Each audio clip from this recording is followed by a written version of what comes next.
ఆశ్రయదీవేనా ప్రయాసపడి సమస్త జనులకు విశ్రాంతినిచ్చే దీవెనా దుఃఖిత పీడిత నిరాధారులకు ఆశ్రయదీవేనా అనుదిన రక్షణ సువార్తనందించు పరమ నివేదనా అనుదిన రక్షణ సువార్తనందించు పరమ నివేదనా యేసయ్య దీవెనా యేసయ్య దీవెనా యేసయ్య దీవెనా యేసయ్య దీవెనా.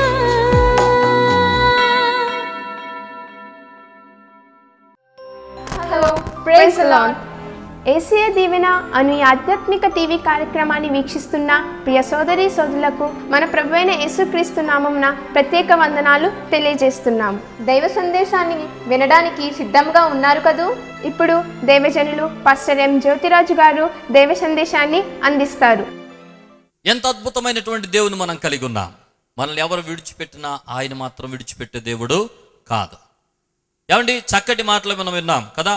2 విషయాలు నేను మాట్లాడుతున్నాను. మొదటిది, అందరూ ఉండి అనాథ లాంటి జీవితాన్ని అనుభవిస్తున్న వారిని గురించి ఇంతవరకు పరిశుద్ధాత్మ దేవుడు మాట్లాడాడు. ఇప్పుడు రెండవదిగా, నిజంగానే తల్లిదండ్రులను కోల్పోయి, తల్లి ఉండి తండ్రి లేక, తండ్రి ఉండి తల్లి లేక, ఇద్దరిని కోల్పోయి అనాథలుగా ఉండి వారి జీవితంలో ఏంటి నా జీవితంలో అలాంటి పరిస్థితి ఏర్పడింది అని కన్నీటితో నలిగిపోతున్న వారితో పరిశుద్ధాత్మ దేవుడు మాట్లాడుతున్నాడు. చాలా మంది జీవితాల్లో తల్లిదండ్రులు కోల్పోయిన సందర్భాలు గుర్తు తెచ్చుకుంటే చాలా వేదన కలుగుతుంది. ఏమండి, కొందరు జీవితాల్లో పుట్టినటువంటి కొద్ది సమయానికే తల్లి చనిపోతుంది. అలాంటి బిడ్డలు ఎంతమంది అమ్మ అని పిలవడానికి అమ్మ ప్రేమకు కూడా దూరం అయిపోయిన వారు ఎంతమంది ఉంటారో. ఏమండి, హాస్పిటల్లో ప్రక్క దగ్గరే తల్లిని కోల్పోయినటువంటి చిన్న చిన్న బిడ్డలు, పసికందులు ఎందరో. ఏమండి, ఎవరు చూసినా ప్రతి చోపర్లకు కంటతడి పట్టించే రీతిగా ఆ సన్నివేశాలు ఉంటాయి. అలాంటి వారు ఎంతమంది ఉన్నారో, తల్లి ప్రేమ తెలియనటువంటి వారు. కొద్దిమంది కొన్ని దినాలకే అమ్మ అనేటువంటి ఆ ఊహలోనికి రాకముందే, ఆలోచనలోనికి రాకముందే తల్లిని తండ్రిని కూడా కోల్పోయిన వారు చాలా మంది ఉంటారు. ఏదో ఒక ప్రమాదంలోనో యాక్సిడెంట్లోనో అమ్మ నాన్న చనిపోతే వారి జీవితాలు ఎంత ఘోరమైనటువంటి వ్యధకు గురవుతాయో. నిజంగా ఇలా ఎంతమంది లోకంలో మనం చూస్తున్నాం. ఎన్ని టీవీ వార్తలు వింటున్నాం, ఎన్ని వార్తలు వింటున్నాం, ఎంతమంది ప్రజలను చూస్తున్నాం. ఇలా నలిగిపోతున్న వారి సంగతి ఏంటంటే దేవుడు వారిని మర్చిపోవట్లేదండి. అలాంటి వారి పట్ల ఇంకా ప్రత్యేకమైన శ్రద్ధ కలిగి ఉన్నాడు దేవుడు వారి పట్ల. చూడండి, కొన్ని మాటలు నిజంగానే తల్లిదండ్రులు లేనటువంటి వారి పట్ల దేవుని వైఖరి ఎలాగుంది, దేవుని ఆలోచనలు ఎలాగున్నాయి, దేవుడు ఎంత శ్రద్ధ కలిగి ఉన్నాడు వారి పట్ల. కొన్ని మాటలు చదివితే చాలా ఆశ్చర్యం కలుగుతుంది. దేవుడు నీ పట్ల ఎంత శ్రద్ధ కలిగి ఉన్నాడో.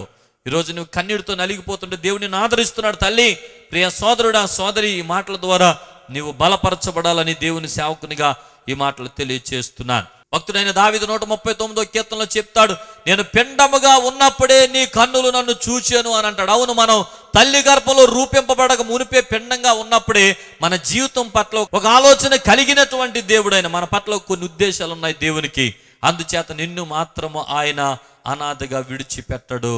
ఈ మాటలు చెప్తున్నప్పుడు మా నాన్నగారి యొక్క సాక్ష్యం నేను జ్ఞాపకం చేసుకుంటున్నాను. ఒకసారి మా నాన్నగారు పుట్టిన 3వ నెలకే వారు తల్లి చనిపోయిన. తల్లి ఎలాగుంటుందో మా నాన్నగారికి తెలియదు. అలాంటి సమయంలో వారు పెద్దమ్మోళ్ళు పెంచారు. యేసు ప్రభు నమ్ముకున్నందుకు మా నాన్నగారిని వారి నాన్నగారు అంటే మా తాత కూడా వదిలిపెట్టేశాడు.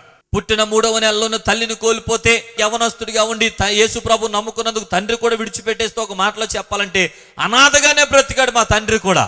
అలాంటి పరిస్థితుల్లో నిన్ను విడువనని వాగ్దానం చేసిన దేవుడు, తల్లి వలె ఆదరిస్తాను వాగ్దానం చేసిన దేవుడు నా తండ్రిని ఎంతగా ఆదరించాడు, ఎంతగా బలపరచాడో చెప్పమంటారా? మా తల్లిదండ్రులకు కలిగిన 5 కుటుంబ సభ్యులు రాజ కుటుంబీకులాగా ఉన్నాం మేమందరం కూడా. దేవుడు మమ్మల్ని విడిచిపెట్టలేదు. ఏమండి, ఎవరు ప్రేమించినా ప్రేమించకపోయినా, ఎవరు ఆస్తి ఇచ్చినా ఇవ్వకపోయినా, ఎవరు పెద్ద చేసినా చేయకపోయినా ప్రభువు నమ్ముకున్నందుకు ఈ రోజున ప్రభువే మా జీవితాల్లోకి ఉన్నతమైన స్థితిని ఇచ్చాడు. ఆయనలో బ్రతుకుతున్న మాకు లోటేమీ లేదు. నా తల్లిదండ్రులు సంతోషంగా ఆనందంగా వారికి తల్లిలు తండ్రులు అందరూ కోల్పోయినటువంటి పరిస్థితిలో ఉన్నా ఆ బాధ ఏమి లేదండి. యేసు ప్రభువే నిజమైన తల్లిగా తండ్రిగా పెట్టుకొని ఈరోజు మేమందరం కూడా మా జీవిత యాత్ర ముందుకి కొనసాగిస్తున్నాం. దేవునికి మహిమ కలుగును గాక. చూడండి దేవుని బిడ్డలారా, ఇలాంటి వారికి దేవుడు ఎంత శ్రద్ధ చూపిస్తాడో తెలుసా అండి. వారి పట్ల చాలా ప్రత్యేకమైన ఆలోచనలు ఉన్నాయి దేవునికి. పాత నిబంధన గ్రంథం నుండి కూడా తండ్రి లేని వారు అనే మాట ఎక్కువ ఉపయోగిస్తాడు పరిశుద్ధ గ్రంథంలో. తండ్రి లేకపోతే ఆ ప్రక్కన విధవరాలు అయిపోయినటువంటి పరిస్థితి, ఈ ప్రక్కన తండ్రి లేని వారు దిక్కు లేని వారిగా అయిపోయిన పరిస్థితి. ఈ పరిస్థితిని మాట్లాడుతూ పరిశుద్ధ గ్రంథంలో ఎక్కడ మాట్లాడిన దేవుడు విధవరాండ్రకు తండ్రి లేని వారికి అనే మాట, అంటే దిక్కుని కోల్పోయిన వారికి, దిక్కు లేని వారికి ఆయన ఏ రీతిగా సహాయం చేస్తున్నాడో చాలా అద్భుతమైనటువంటి మాటలు కనబడతాయి పరిశుద్ధ గ్రంథంలో. నిర్గమకాండం 22వ అధ్యాయము 22వ వచనం నుండి 24 వచనాలు చదువుతున్నప్పుడు అక్కడ విధవరాలునైనను దిక్కులేని పిల్లలనైనను బాధ పెట్టకుడి అని ఒక మాట చెప్తా దేవుడు తన ప్రజల్ని హెచ్చరిస్తున్న విధానం ఏంటో తెలుసా? ఎవరైనా ఒకవేళ తండ్రి లేని వారిని బాధ పెడితే, విధవరాండ్రను బాధ పెడితే, దిక్కు లేని వారిని బాధ పెడితే, మీరు బాధ పెట్టినట్టు గనుక ఎవరైనా తండ్రి లేని పిల్లలు నా దగ్గర మొర్ర పెడితే నేను వారి ప్రార్థన ఆలకిస్తాను. వారి ప్రార్థన ఆలకించబడిందా ఏం జరుగుతుందో తెలుసా? నా కోపము రగులుకుంటది, కత్తివాతము చేత మిమ్మల్ని సంహరించేదను. చాలా ఘోరమైనటువంటి మాట. అంతేకాదు అంటాడు ఒక మాట, మీ పిల్లలు దిక్కులేని వారు అయిపోతారు, మీ భార్యలు కూడా విధవరాళ్ళు అయిపోతారు, జాగ్రత్త. దిక్కులేని వారి పట్ల ఎవరైనా అసభ్యంగా ప్రవర్తిస్తే, తల్లిదండ్రులు లేని వారి పట్ల ఎవరైనా కర్కశంగా ప్రవర్తిస్తే, వారిని బాధ పెడితే నేను ఇలా చేస్తానని దేవుడు చాలా కోపంతో చెప్పిన మాట అక్కడ కనపడుతుంది. ఏమండి, దేవుని కోపం ఎంత భయంకరమైందో అని అధ్యయనం చేయాల్సిన అవసరం ఒకటైతే, దేవుని ప్రేమ ఎంత గొప్పదో కూడా ఇక్కడ ఈ మాటలో మనం తెలుసుకోవాలి. అదేంటో తెలుసా? ఎవరైనా తండ్రి లేని వారిని హింస పెడుతుంటే తండ్రి లేని వారి పట్ల దేవుడు ఎంత శ్రద్ధ వహిస్తున్నాడో, తల్లిదండ్రులను కోల్పోయిన వారి జీవితాల పట్ల దేవుడు ఎంత ప్రేమను కనపరుస్తున్నాడు, ఈ మాటలో మనం శ్రద్ధగా గమనించాలి. ఇంకా కొన్ని మాటలు గమనిస్తే అక్కడ చాలా అద్భుతమైన మాటలు. ద్వితీయోపదేశకాండం 24వ అధ్యాయము 17వ వచనం చదువుతున్నప్పుడు, తండ్రి లేని వారికి న్యాయం తీర్చాల్సి వస్తే అలాంటి వారికి తప్పుడు న్యాయం మాత్రం తీర్చొద్దు. ఆ చక్కటి మాట ఉంటుంది అక్కడ.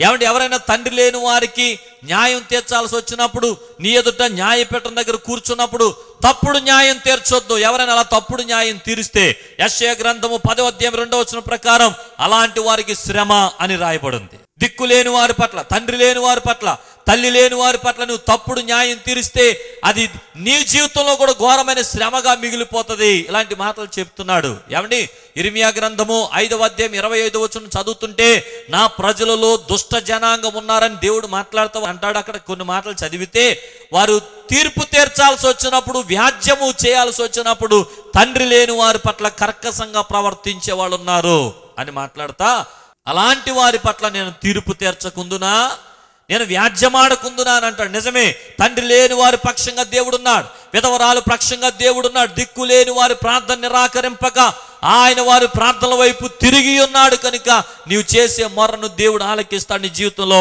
అద్భుత కార్యాలు చేస్తాడనేటువంటి మాటను మరొకసారి ప్రభు పేట మీకు తెలియజేస్తున్నాను. అందుచేత కీర్తనలు 68వ అధ్యాయం 5వ వచనంలో ఒక మాట చదువుతున్నప్పుడు, తన పరిశుద్ధాలయమందుండు దేవుడు తండ్రి లేని వారికి విధవరాండ్రకు న్యాయకర్తగా ఉన్నాడు. 146వ కీర్తన 7వ వచనంలో బాధపడు వారికి ఆయన న్యాయము తీర్చును. 9వ వచనంలో తండ్రి లేని వారిని విధవరాండ్రును ఆయన ఆదరించును. హోషేయ గ్రంథకర్త అంటాడు 14వ అధ్యాయం 13వ వచనంలో, తండ్రి లేని వారి ఎడల వాత్సల్యత చూపు వాడవు నీవే కదా. 10వ కీర్తన 14వ వచనంలో తండ్రి లేని వారికి నీవే సహాయకుడై ఉన్నావు అని అంటాడు ఆ మాట రాసినటువంటి భక్తుడు. కనుక ఈ రోజున ఈ మాటలు వింటున్నప్పుడు మనకు సహాయం ఎవరు? మనల్ని ఆదరించేవారెవరు? మనకు వాత్సల్యత చూపించేవారెవరు? మన బలపరిచేవారెవరు అని ఒకవేళ తల్లిని తండ్రిని కోల్పోయి ఆలోచిస్తుంటే, మనుషుల దగ్గరికి వెళుతున్నావు కానీ సమాధానం రావటం లేదు, ఎవరు నీకు సహాయం చేయటం లేదు, అందరూ నిన్ను నిరాకరిస్తున్నారు, తల్లి లేని వారిగా తండ్రి లేని వారిగా చిన్న చూపు చూస్తున్నారు అనే ఆందోళన నీలో కలిగి ఉంటే, ఈ రోజున పరిశుద్ధాత్మదేవుడు నిన్ను ఆదరించడానికి, ధైర్యపరచడానికి ఈ మాటలు నీతో మాట్లాడుతున్నాడు. ఆయన వాత్సల్యము చూపేవాడు, తండ్రి లేని వారికి ఆయన సహాయకుడిగా ఉన్నాడు. ఎంత అద్భుతమైనటువంటి ప్రేమ కలిగిన దేవుణ్ణి మనం కలిగి ఉన్నాం. ఇంకొక మాటలో నేను చెప్తున్నాను, తండ్రి లేని వారికి, తల్లి లేని వారికి, అనాథలైన వారి యొక్క పోషణను కూడా ఆయన చూస్తున్నాడండి. వారు ఎలా పోషించబడాలో వారి పట్ల శ్రద్ధ కలిగినటువంటి దేవుడు. ద్వితీయోపదేశకాండం 10వ అధ్యాయం 18వ వచనం చదువుతుంటే, ఆయన తల్లిదండ్రులు లేని వారికి విధవరాలికి న్యాయము తీర్చి పరదేశియందు దయ ఉంచి అన్న వస్త్రములను అనుగ్రహించుచు వారిని పోషించువాడు ఆయనే. నిజమే, అన్న వస్త్రాలు ఆయన అనుగ్రహిస్తున్నాడు, ఆయనే పోషిస్తున్నాడు. ప్రేమ కలిగిన మనుషులు ఎంతో మందిని లేవనెత్తుతున్నాడు, అద్భుతమైనటువంటి కార్యాలు జరిగిస్తున్నారు. ద్వితీయోపదేశ కాండం 24వ అధ్యాయం 19వ వచనంలో ఒక చక్కటి మాట రాయబడి ఉంటది. పాత నిబంధన గ్రంథములో ఆ కాలపు ప్రజలకు ప్రభువు చెప్పిన ఒక నిబంధన, ఒక మాట ఏంటంటే, పొలములో పంట కోయిచున్నప్పుడు ఏదైనా పనులను మర్చిపోతే మర్చిపోయిన పనుల గురించి వెనక్కి తిరిగి వెళ్ళొద్దు. అది ఎవరికో తెలుసా? పరదేశులుగా ఉన్న వారికి, అంతేకాదు విధవరాండ్రకు, అంతేకాదు తండ్రి లేని వారు దానిని అనుభవించాలి. దాన్ని వదిలిపెట్టేసే. అంటే తండ్రి లేని వారికి ఆహారాన్ని గురించి దేవుడు ఎంత ఆలోచిస్తున్నాడో చూడండి. తల్లిదండ్రులు కోల్పోయి అనాథలుగా ఉన్న వారి పోషణల పట్ల, వారి యొక్క కడుపు నింపడాని పట్ల దేవుడు ఎంత శ్రద్ధ కలిగి ఉన్నాడు. ఇంకో మాట ద్వితీయోపదేశకాండం 24:20వ వచనంలో కూడా ద్రాక్ష పండ్లను కోసుకుంటున్నప్పుడు వెనక పడిన వాటిని గురించి వెనక తిరగొద్దు, వెనకున్న వాటిని వదిలేసేయి. ఆ వెనకున్నవి ఎవరికనంటే తండ్రి లేని వారు వాటిని అనుభవించాలి. దేవుడు తల్లిదండ్రులు లేని వారి పట్ల ఎంత ప్రేమ కలిగి ఉన్నాడో చూడండి. అందుకనే మత్తయి సువార్త 5వ అధ్యాయంలో చెప్తాడు, ఏమి తిందుమా అని, ఆహారమును గురించి అని, ఏమి ధరించుకుందామా అని, వస్త్రమును గురించి అని, శరీరము గురించి అని నువ్వు చింతపడద్దు. ఆకాశ పక్షులను చూడు, ఆ విత్తవు కోయవు కొట్లలో కూర్చుకున్న వాటికంటే మీరు శ్రేష్ఠులు కారా?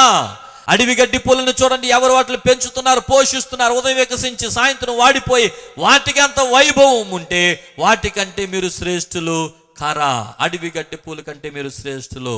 అయితే మీరు చేయాల్సింది ఒకటి, మొదట నా నీతిని, రాజ్యాన్ని వెతకండి, అవన్నీ కూడా నేను మీకు అనుగ్రహిస్తాను. నా ప్రియమైన దేవుని బిడ్డలారా, ఇంకా ఎవరైనా కన్నీటితో నలిగిపోతుంటే, ఇదిగోండి నా తండ్రిని పోగొట్టుకున్నాను, నా తల్లిని పోగొట్టుకున్నాను, తల్లిదండ్రులు ఇద్దరు ప్రేమకు దూరం అయిపోయినని ఎవరైనా వేదనతో ఈ రోజున అనాథగా ఫీల్ అవుతూ నలిగిపోతూ ఉంటే, ఈ రోజున ప్రభు నీతో మాట్లాడుతున్నాడు. ఆయన నీకు సహాయము చేసే దేవుడిగా ఉన్నాడు, నీ పట్ల న్యాయము చేసే దేవుడిగా ఉన్నాడు, నీ పట్ల అద్భుత కార్యములు చేసే దేవుడిగా ఉన్నాడు, నీ పక్షంగా ఆయన ఆలోచించే దేవుడిగా ఉన్నాడు. నీవేమి తినాలా, ఏమి త్రాగాలా, నీ పక్షంగా ఆశ్చర్య కార్యాలు జరిగించే దేవుడు ఆయన. ప్రజలకు బోధిస్తున్నాడు ఆయన. జాగ్రత్త, మీరు దయగలిగిన వారిగా ఉండండి, కనికరించండి. ఏమండి, తల్లిదండ్రులు ఉంటే తల్లిదండ్రులు ఇద్దరే ఉంటారు. మరి తల్లిదండ్రులు లేకపోతే దేవుడు ఆయన పిల్లలు అయిన వారందరికీ చెప్పాడు, తండ్రి లేని వారి పట్ల, తల్లి లేని వారి పట్ల ఎవరైతే ఆదరణ కలిగి ఉంటారో అదే నిష్కలంకమైనటువంటి భక్తి. నన్ను భక్తి చేయాలనుకుంటే నువ్వు చేయాల్సింది ఏంటో తెలుసా?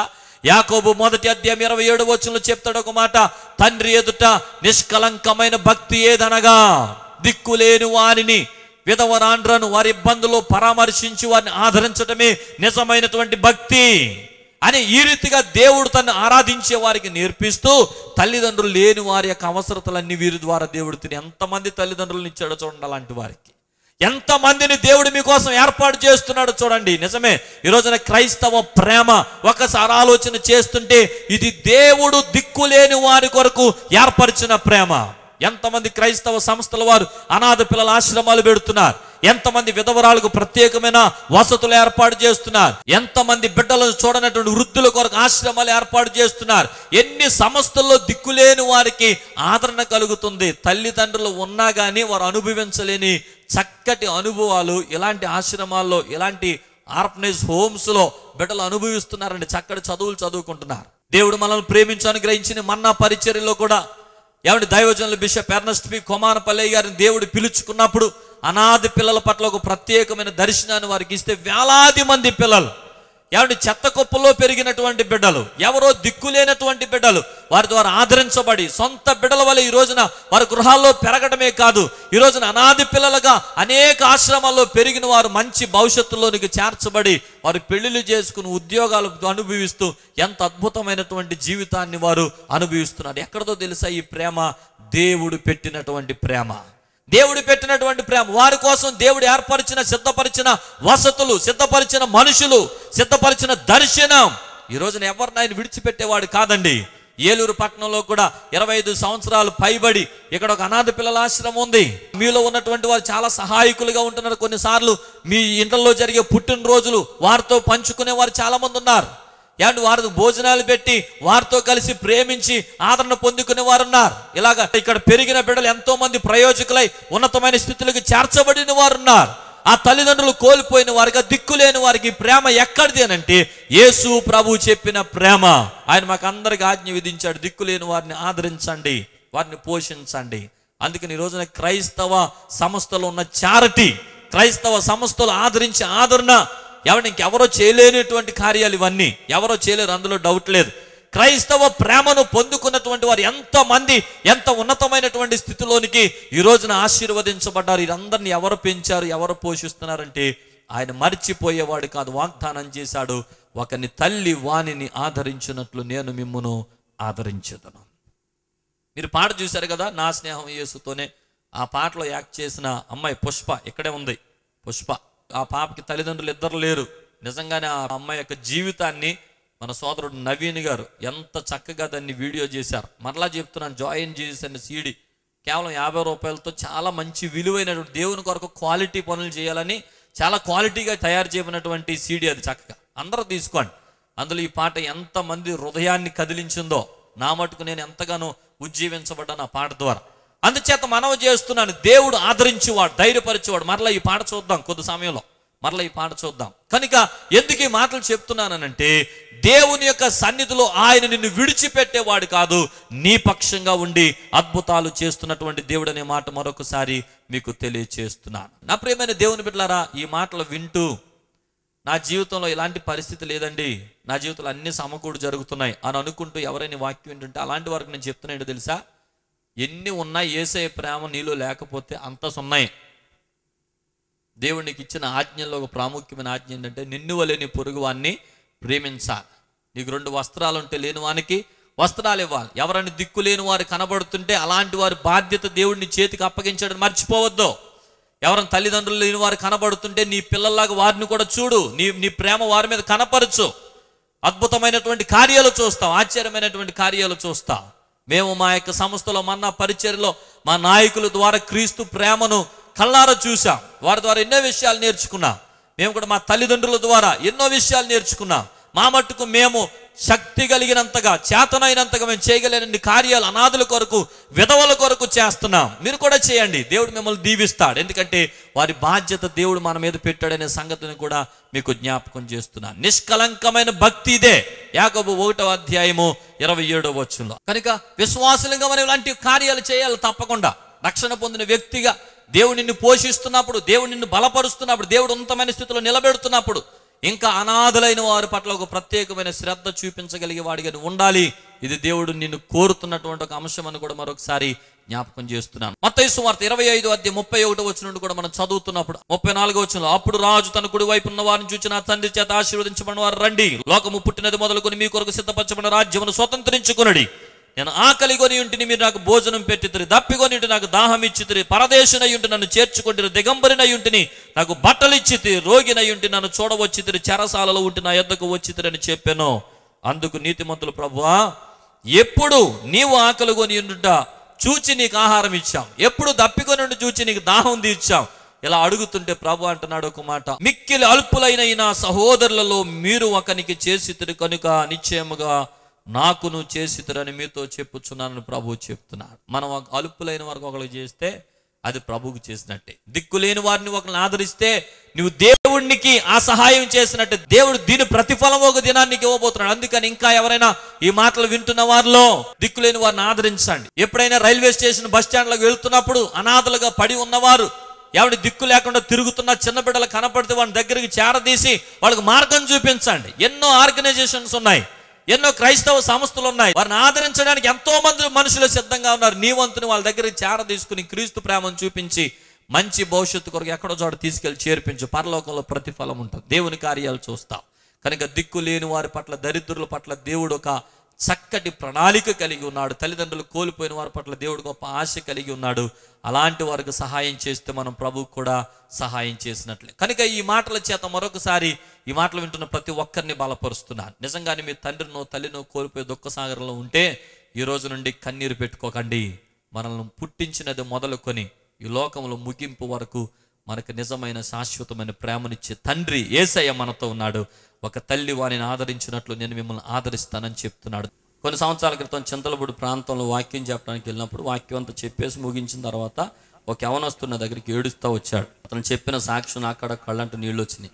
అన్న, ఈరోజు నేను వాస్తవానికి చనిపోవడానికి వెళ్తున్నాను, ఈ రోజున దేవుని వాక్యం నన్ను బ్రతికించింది. ఏమ్మ ఎందుకని, ఏమైందని అంటే అతను చెప్పిన సాక్ష్యం, నా తల్లి 6 నెలల క్రితం చనిపోయిందన్న అన్నాడు. నేను అతను ఆదరించడానికి కొన్ని మాటలు చెప్పబోతున్నాను. తల్లిదండ్రులు శాశ్వతం కాదనన్నా చనిపోతారు, కాబట్టి దేవుడు ఉన్నాడు, ఏం భయపడకని చెప్పబోయే లోపుగా ఇంకొక మాట చెప్పేశాడు. వెంటనే 6 నెలలు అయిన వెంటనే నా తండ్రి కూడా చనిపోయాడన్నా.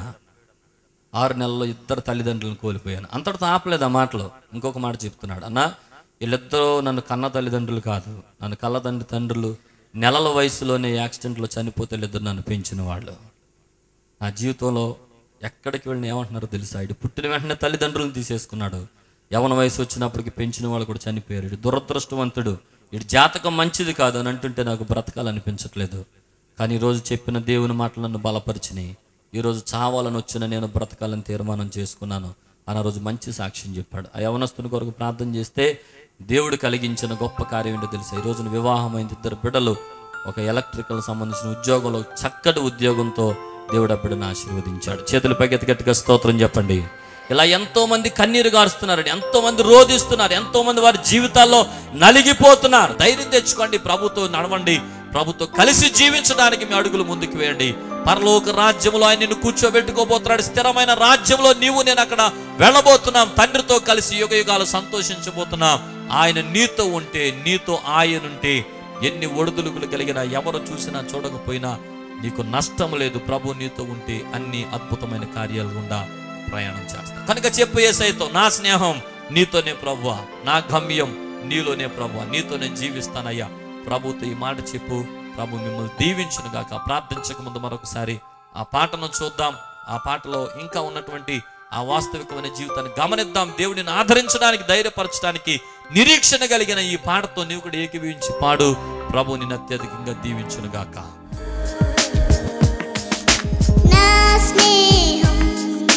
యేసుతోనే నా గమ్యం, క్రీస్తులోనే నా స్నేహం, యేసుతోనే నా గమ్యం, క్రీస్తులోనే. నా తల్లిదండ్రులు నన్ను విడిచినా యేసు నన్ను విడువాడు. నా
ప్రార్థన చేద్దాం. మీరున్న స్థలంలో తల్ల వంచి కండ్లు మూసుకోండి. ప్రభువా నీకు స్తోత్రాలు. మరొకసారి ఎంతమంది బిడ్డలు వారి జీవితాల్లో తల్లిని తండ్రిని కోల్పోయి దుఃఖ సాగరములో ఉండి ఎవరు నన్ను ఆదరిస్తారా అని వేదనతో ఉంటున్నారు. అలాంటి బిడ్డల కొరకు ప్రార్థన చేస్తున్నారు. ఇప్పుడే ప్రభు నీ సేవకునిగా మరొకసారి బిడ్డల కొరకు ప్రార్థన చేస్తున్నారు. మీరు ఆదరించు ఆదరణకర్తగా మాకున్నారు. తల్లిలా ప్రేమించే తండ్రిగా మాకున్నావు. తండ్రి నీకు స్తోత్రాలు. మా జీవితంలో ఎవరు విడిచిపెట్టినా నీవు విడువనే దేవునిగా ఉన్నావు. అంతకన్నా మాకు సంతోషం లేదు నాయనా. ఈరోజు నీ మాటలు వింటున్న వారిలో ఎవరు బాల్య దశ నుండి తండ్రిని పోగొట్టుకున్నారు, తల్లిని పోగొట్టుకున్నారు, ఎవరికి తల్లి ప్రేమ తెలియదో, ఎవరికి తండ్రి ప్రేమ తెలియదో, ఎవరు బాల్య దశలోనే తల్లిదండ్రులు ఇరువురిని కోల్పోయి వేదనతో నలిగిపోతున్నారు. తండ్రి ఈరోజు అలాంటి బిడ్డల కొరకు ప్రార్థన చేస్తున్నాం. ఇప్పుడే నీ పరిశుద్ధాత్మను వారిపై కృమ్మరించండి నాయన. నీ ఆదరణకరమైన ఆత్మతో వారిని బలపరచండి. నీ శక్తి కలిగిన కార్యాలు జరిగించాలి. తండ్రి లేని వారి పట్ల, తల్లి లేని వారి పట్ల ఎంత శ్రద్ధ కలిగిన దేవుడు ఎంతవరకు మాతో మాట్లాడారు. ఇంకా నీ గొప్ప కార్యాలు జరిగించండి. ఈ మాటలు విన్న వారిలో ఎంతమంది దుఃఖ సాగర్లో నీ మాటలతో ఏకీపించారు. ప్రతి వారిలోనూ ఇప్పుడే నీ ఆత్మశక్తిని కృమ్మరించి బలపరిచి అద్భుతమైన సాక్ష్యాల బిడ్డలు వినగలిగే కృపను దయచేసి బలపరిచి మహిమను పొందండి. యేసు అతి పరిశుద్ధ నామమున వేడుకొని ప్రార్థిస్తున్నాము తండ్రి, ఆమేన్. మన తండ్రి అయిన దేవుని ప్రేమ, కుమారుడైన యేసుక్రీస్తు కృప, పరిశుద్ధాత్మ దేవుని అన్యోన్య సహవాసము, సమాధానం ఆయన బిడ్డలమైన మనందరికీ ఆయన రాకడ పర్యంతము సదా తోడై నడిపించును గాక. ఆమేన్, ఆమేన్, ఆమేన్. ఇంతవరకు మీరు విన్న వర్తమానం ద్వారా దీవించబడి ఉన్నారని మేము నమ్ముచున్నాం. ఆత్మల రక్షణ, విశ్వాసుల ఉజ్జీవం అను దర్శనం కలిగి భారంతో జరిగించున్న ఈ టీవీ పరిచయం కొరకు ప్రార్థించండి. మీకేమైనా ప్రార్థన అవసరతలు ఉన్నాయడలా మాకు తెలియజేయండి. మరలా కలుసుకునే వరకు దేవుని కృప, సమాధానం మనందరికీ తోడై ఉండును గాక. ఆమేన్. మా చిరునామా పాస్టర్ ఎం జ్యోతిరాజు, శాంతినగర్, ఏలూరు 534007, పశ్చిమ గోదావరి జిల్లా, Andhra Pradesh. Our address pastor M Jyothiraju, Shantinagar, Eluru 534007, west Godavari district, Andhra Pradesh. మా ఫోన్ నంబర్లు 8008 777 333.